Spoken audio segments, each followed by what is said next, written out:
नमस्कार श्रोते हो. साहित्य पंढरी या चॅनलवर तुम्ही ऐकताय ज्योती पुजारी लिखित मनाचे बंद दरवाजे आणि आज भाग 3. वरुणची रजा संपली. तो आज जॉईन झाला. रेणुकाची रजा 2 दिवसांनंतर संपतीये. वरुण ऑफिसला गेल्यावर रेणुका दार लावून आत आली. आई देवघरात पूजा करतायत, बाबा भाजी आणायला मार्केटला गेलेत. रेणुका सोफ्यावर निवांत टेकली तेवढ्यात दारावरची बेल वाजली. बाबा आले असणार. या घराकडे कोणीच फिरकत नाही. शेजारी नाही का कोणी नातेवाईक नाही. घरकामाला मोलकरणीसुद्धा लावलेली नाही. तिच्या आईकडे कामाला बाई नव्हती, पण त्याचं कारण वेगळं होतं. घरात इनमिन दोघीच जणी, त्याही दिवसभर बाहेरच असणार. नागपुडी एवढ्या 2 खोल्या, त्याचा झाडू पोछा करायला कितीसा वेळ लागतो. इथे नेमका उलटा हिशोब. समोरचं अंगण, व्हरांडा, हॉल, 2 बेडरूम, स्वयंपाकघर, मागचं अंगण, एवढ्याची झाडझूड करताना कमरेचा काटा ढिला होतो. बाबा दोन्ही अंगणात झाडलोट करून झाडांना पाणी घालणं कधी मूड असलं तर करतात. समोरच्या अंगणात लावलेली रातराणी, मोगरा, गुलाबाची 4 रोपं, याशिवाय बाकी सगळं अंगण मोकळंच आहे. चौघांची भांडी घासणं, स्वयंपाक, कपडे धुणं, कामं संपतच नाहीत. परवापासून ऑफिसला जायचं तर सगळी कामं आवरून जायला लागणार. एक मोलकरणी न ठेवायला काय झालं. वरुणचा पगार, बाबांची पेन्शन येते ना घरात. रेणुकानं दार उघडलं तर दारात अर्चना उभी. Oh what a pleasant surprise. Renuka आनंदली. अगं मला आत तर घे. ये ये ये बस अशी. थांब, पाणी आणते तुला. नो फॉर्मॅलिटी रेणू, मी तुझ्याशी गप्पा मारायला आली आहे. तू अजून नवीन नवरी आहेस वगैरे कबूल, पण तुझी एवढी आठवण यायला लागली, मग काय ऑफिसला दांडी मारली आणि आले तुला भेटायला. अर्चना, खरंच तू आलीस ना, मला खूप छान वाटतंय. रेणू, तुझे पतिराज, सासूबाई, मामंजी. अगं वरुण कंपनीत गेला आहे आजच, त्याची रजा संपली. आई देवघरात आहेत आणि बाबा मार्केटला गेलेत. Very good. म्हणजे मनसोक्त गप्पा मारायला हरकत नाही. तू केव्हा येतेस ऑफिसला? मी जाम बोर झाली आहे का आपल्या एकत्र लंचची, मिळून केलेल्या कामांची, गप्पांची. तुला आठवण येत नाही आहे का मलाही विसरलीस? हां, चल चल चल, आपण आमच्या खोलीत बसूयात. रेणू तिला घेऊन बेडरूममध्ये आली. अर्चनानं बेडवर मस्तपैकी ताणून दिली. मग काय रेणू, मस्त चाललं आहे ना? कसा चालला आहे हनीमून? अरे यार, तुम्ही हनीमूनला कुठे गेला होतात हे विचारायचंच राहिलं. कैसी रही राहते? हां अर्चू, बस झाला तुझा चावटपणा. अर्चू, तुझा विश्वास बसणार नाही, पण आम्ही लग्नानंतर कुठेच गेलो नाही हनीमूनला. तिला त्या रात्री वरुणशी झालेला संवाद आठवला. त्याचं ते चिडून तिचा केस ओढणं. वाटलं अर्चूजवळ सांगावं सगळं, पण नकोच. ते ती चुकून आईजवळ बोलली तर मी सुखात असल्याचा तिचा भ्रमनिरास होईल. कसला विचार करतेस रेणू? नाही गं, काही नाही. रेणू, मला वाटतं तुझ्या मनात काहीतरी खतखततंय. बोलून मोकळी हो. काय झालं आहे? नाही का अर्चू, मला नेमकं नाही सांगता यायचं, कारण मलाच अजून नीट कळलेलं नाही. पण मला ना वरुणचं वागणं नॉर्मल वाटत नाही. कुठेतरी पाणी मुरतं आहे. एरवी बरा असतो, पण केव्हा त्याचा मूड बदलेल सांगता नाही येत. तो ॲबनॉर्मल आहे असं तुला आत्ता वाटतंय. मला तुझ्या वरातीच्या वेळचं त्याचं बोलणं ऐकलं ना, तेव्हाच शंका आलेली होती. तो सर्किट आहे एवढं मात्र नक्की. मला तरी तो सायकिक माथे फिरू वाटतो. सॉरी, तुझ्या नवऱ्याबद्दल असं बोलायला नको, पण फॅक्ट इज फॅक्ट. बाहेर कोणी बोलत असल्याचा आवाज आल्यासारखं वाटलं. शुभांगीताईंनी दारावरची बेल वाजवल्याचंही त्यांनी ऐकलं. वरुणचे बाबा आले असणार असं वाटलं. त्यांच्या बोलण्याचा आवाज येतोय.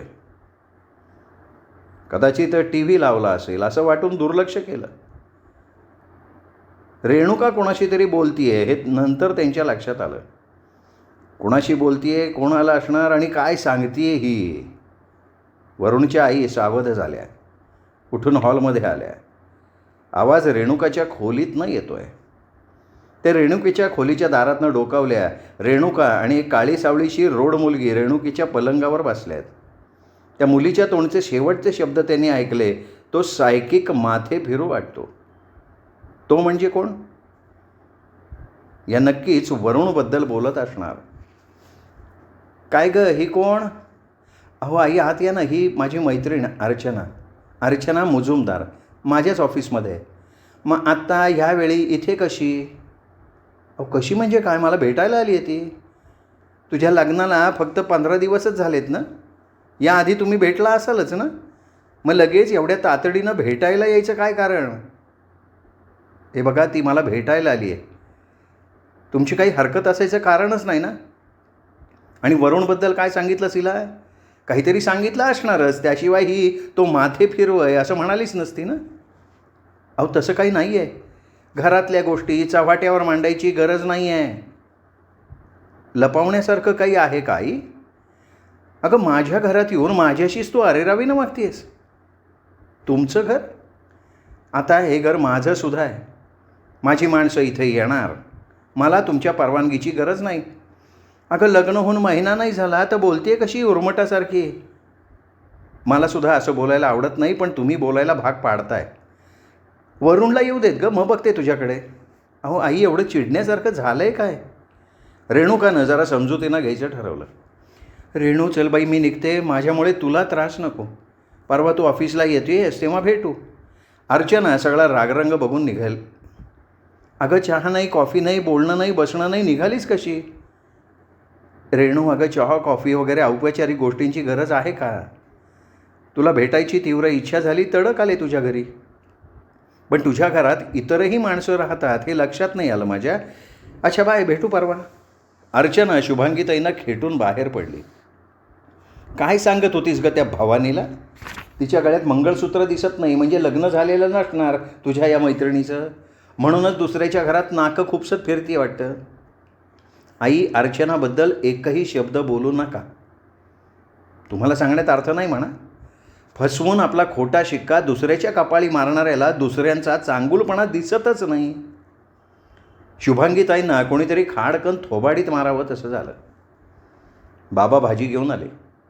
भाज्या स्वच्छ करून फ्रीजमध्ये ठेवणं, सगळ्यांची जेवणं, ओटा आवरून भांडी घासणं, यात किती वेळ गेला कळलंच नाही. हात काम करत असले तरी रेणुकाच्या डोक्यात सासूचाच विचार घोळतोय. बाहेरच्यांनी कुणी या घरात यायचं नाही. या घरातल्यांनी बाहेरच्या लोकांशी संपर्क ठेवायचा नाही. घरात कामवालीलाही प्रवेश नाही. असं का? वरुणचा नक्कीच काहीतरी प्रॉब्लेम आहे जो दुसऱ्याला कळू नये म्हणून ही दोघं धडपडत आहेत. रेणुकाच्या डोक्यात लक्कन काहीतरी हल्लं. साधं सरळ दिसत नाही आहे, पण काय ते शोधून काढायचं तिने मनाशी ठरवून टाकलं. उद्यापासून माझी रजा संपते. इथून माझं ऑफिस लांब पडतं. माझी ॲक्टिवा आईकडे आहे, ती नंतर आणता येईल म्हणा. उद्याच्या दिवस आणि नंतरचे काही दिवस मला रिक्षानं जावं लागणार, म्हणजे घरातून मला लवकर बाहेर पडावं लागेल. आई, आपण घरकामाला एखादी बाई ठेवायची का? मी ऑफिसला जाईपर्यंत जमेल तेवढं करून जाईन.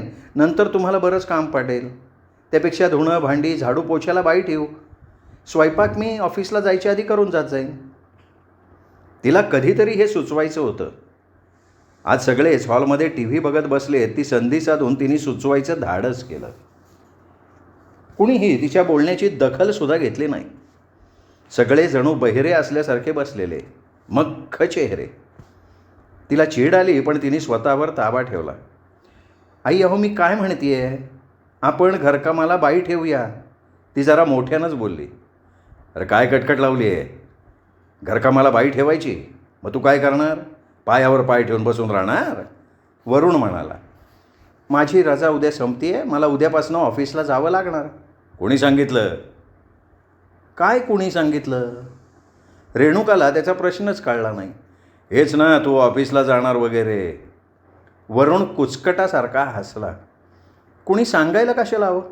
माझी रजा उद्या संपते म्हणजे ऑफिसला जावंच लागणार. तू कुठेही जाणार नाही आहेस. सरळ नोकरीचा राजीनामा द्यायचा. तू रेसिग्नेशन लेटर लिहून तयार ठेव. मी उद्या कंपनीत जाताना तुझ्या ऑफिसमध्ये पोचवायचं काम करीन. मी नोकरी सोडणार नाही. माझे निर्णय मला घेता येतात. आई, उद्यापासून कामवाल्या बाईचा शोध घेऊ. खरं तर यापूर्वीच मी हे करायला हवं होतं.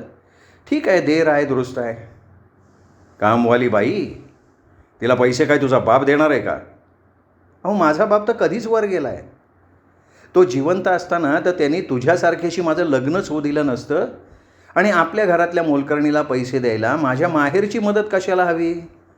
तुम्ही कमवत्यात, मी कमवते, माझी नोकरी आहे. साली नोकरीची मिजाज दाखवते मला. तुझे सगळे धंदे चांगले माहिती आहेत मला. दात ओठ खात वरुणनं तिचा हात धरून जोरात पिरगाळला. खांद्यातनं जबरदस्त कळ निघाली. वरुण, बा झाला तमाशा, तू आपल्या खोलीत जा. बाबांनी त्याला हाताला धरून दूर केलं. स्वतःशी बडबडत तो खोलीत निघून गेला. आईंनी त्यांच्या खोलीतनं अमृतांजनची बाटली तिच्या पुढे केली. लाव जरा, कळ मोडेल. त्यांनाच काय वाटलं माहिती नाही, त्यांनी तिच्या हाताला अमृतांजन लावलं. आत चल, खांद्याला अमृतांजन चोळून देते. राहू द्यावं. माय गॉड, हा माणूस आहे का हैवान आहे? याला माणूस म्हणायची लाज वाटते. नालायक. भर चौकात याला जोड्यानं बडावला पाहिजे. म्हणे नोकरी सोड. का सोडायची मी नोकरी? हा सांगतोय म्हणून? नवरा झाला म्हणून काय झालं? मी उद्या ऑफिसला जाणारच. बघू हा काय करतो ते. रेणुका आतल्या धुमसती आहे. बाबांनी टी व्ही बंद केला, समोरचं दार लावलं आणि ते दोघं त्यांच्या खोलीत झोपायला गेले. रेणुकाच्या लक्षात आलं की हे असं घडणार हे त्यांना माहीतच असणार. मी तरी याला का बांधून राहिली आहे? मला वरुण आवडला होता, प्रेमात पडले होते मी त्याच्या. पण तेव्हा मला काय माहिती की याच्या सुंदर चेहऱ्यामागे एक विकृत मन दडलं आहे. हॉलमध्ये दिवे जळत आहेत. रेणुका थिजल्यासारखी झालेली. खांदा भयंकर ठणकतोय. रेणू, मला माफ कर रेणू. वरुण हळूच तिच्या शेजारी येऊन बसला. रेणू प्लीज बोल ना, अशी रागवू नकोस. चुकलं माझं, मला माफ कर. वरुण, तू इथून जा, मला तुझं तोंडही बघायची इच्छा नाही आहे. तिने रागानं त्याला दूर लोटलं. रेणू, मला तू खूप आवडतेस. तुझ्यावर जीवापाड प्रेम करतो मी. खरंच तू खूप चांगली आहेस. रेणू, मला समजून घे गं. मध्येच मला असं काय होतं कळत नाही. मी काय बोलतो, एकदम काय होतं, माझं डोकं कामच करत नाही. तुझ्याशिवाय मला कोण समजून घेणार? त्याचा तो हळूवार स्पर्श ती विरघळली. सुरुवातीला हाच वरुण तिच्या शरीराशी मनसोक्त खेळून झाल्यावर तिचा काळा रंग लागेल म्हणून अर्ध्या रात्री आंघोळ करायचा, त्याचा तो वेडेपणासुद्धा ती त्या क्षणी विसरली. तिचा दुखरा खांदा त्यांनी हळूवारपणे कुरवाळला. तिचा हात धरला, तिला उठवलं. मनाविरुद्ध का असेना पण शरीर तिला फितूर झालं. त्याच्या स्पर्शानं पेटून उठलं. भर चौकात याला जोडे मारावेत असा मनात दाटून आलेला संताप, तिटकारा वासनेच्या पुरात वाहून गेला. वाहून गेला का मनाच्या तळाशी दबून राहिला. सुप्त ज्वालामुखीचा धगधगता अंगार वरवर पाहणाऱ्याला दिसत नाही, जाणवत तर नाही, पण तो तिथे असतो. सकाळी तिला जाग आली तेव्हा 7 वाजले होते. समोरच्या खिडकीतनं उन्हाचा कवडसा तिच्या कॉटवर आलेला. भिंतीवरचं घड्याळ 7 वाजल्याचं दाखवतंय. ती ताडकन उठली. बापरे, आज ऑफिसला जायचं आहे. 9 वाजेपर्यंत सगळं आवरायला हवं. दुखरा खांदा चांगलाच आखडला आहे. तिला रात्रीचा सगळा प्रकार आठवला. वरुणचा तो अमानुषपणा. मी एवढी कशी वाहवत गेले? तिची तिलाच चीड आली. तिने अंगावरचं पांघरून बाजूला सारलं, दाराशी आली. बघते तर दार बाहेरनं बंद केलं आहे. वरुण, दार उघड. हा काय मूर्खपणा आहे? दार उघड, नाही तर मी ओरडून सगळा गाव गोळा करीन. ती किंचाळली. तिचं ओरडणं खोलीत घुमत राहिलं. हा मला खोलीत कोंडून ठेवतो? याची ही हिंमत झालीच कशी? तिने घरातल्या सगळ्यांना हाका मारल्या, उत्तर नाही. ती दारालाच टेकून बसली. अर्चनाला फोन करायला हवा, तीच काहीतरी मार्ग काढू शकेल. ती ताडकन उठली. पर्स बाजूच्या टेबलवर ठेवली होती. तिच्यात मोबाईल होता. पण आत्ता मोबाईल जाग्यावर नाही. काल रात्री इथेच होता. तिची पर्स, ती तरी जागेवर आहे का? तिने अलमारी उघडली. नेहमीच्या ठिकाणी तिची पर्स शोधली, पण तिची पर्स गायब. म्हणजे मी झोपलेली असताना वरुणनं मुद्दाम तिची पर्स मोबाईल लपवून ठेवलेला आहे. तिने भिंतीतलं त्याचं पुस्तकाच्या वर शोधलं, कुठे कुठे पुस्तकं जमवली आहेत, वेगवेगळ्या विषयावरची पुस्तकं. लग्न होऊन आल्यानंतर खोलीभर पसरलेला त्याचा पुस्तकाचा पसारा आवरताना तिने ती पुस्तकं पाहिली होती. वाचनाचा नाद दिसतो याला, पुस्तकांची निवडही उत्तम. मुळात वरुण बुद्धिमान आहे, मग त्याचं असं का झालं असेल? पुस्तकं बाजूला करून शोधली तरी पर्स मोबाईल मिळाला नाही. ती परत दाराशी आली. वरुण, मी तुझं ऐकणार नाही आहे, मी नोकरी सोडणार नाही आहे. आपण ऑफिसला जाऊ नये म्हणून वरुणनं हा सगळा प्रकार केला असणार हे तिच्या लक्षात आलं. तू काहीही कर, पण मी माझी नोकरी सोडणार नाही एवढं नक्की, तिचा निश्चय कायम आहे. वरुणच्या बाईकचा आवाज आला आणि काही वेळानं दार उघडलं गेलं. वरुण ऑफिसला गेल्यावर बाबा दार उघडून बाजूला झाले. ती एकही अक्षर बोलली नाही. स्वतःचं आवरण. आंघोळ करताना भरलेला तांब्या उचलताना खांद्यातनं कळ आली. अंगावरचे ओरखडे, ओरबडल्याच्या खुणा, तुकतुकीत सावळ्या त्वचेवर उमटलेले चरे, साबणानं गरम पाण्यानं चुरचुरणारे हलक्या हातानं मऊ टॉवेलनं तिने अंग टिपलं. कपडे बदलले, तिने पोनीटेल बांधला, कपाळावर बारीक टिकली चिकटवली. ती स्वयंपाकघराकडे फिरकलीच नाही. तयार होऊन दाराशी येऊन चप्पल घालायला लागली, पण बाहेर पडणार कशी? तिची पर्स, तिचा मोबाईल वरुणच्या ताब्यात आहे. क्षणभर ती घुटमळली. ही तुझी पर्स. बाबांनी तिची पर्स मोबाईल तिच्या पुढे धरलं. म्हणजे हा सगळा बनाव या तिघांनी मिळून केला होता. तर वरुणचं वागणं चूक आहे हे मला कळतं, पण मी तरी काय करणार अगं? हे बघ, माझ्याकडनं होईल तेवढी मदत मी तुला करीन. बाबा हळूहळू बोलत होते. त्यांच्या शब्दांइतकाच त्यांच्या चेहऱ्यावरचा भाव सच्चा वाटला तिला. या घरात एक तरी माणूस आहे, हे काही कमी नाही. ओ हाय रेणू. रीटा फर्नांडिस समोर आली. हाय रेणू, अगं लग्नानंतर जाडी झाली नाही आहेस, नाही तर मुली लग्नानंतर काय फुगतात.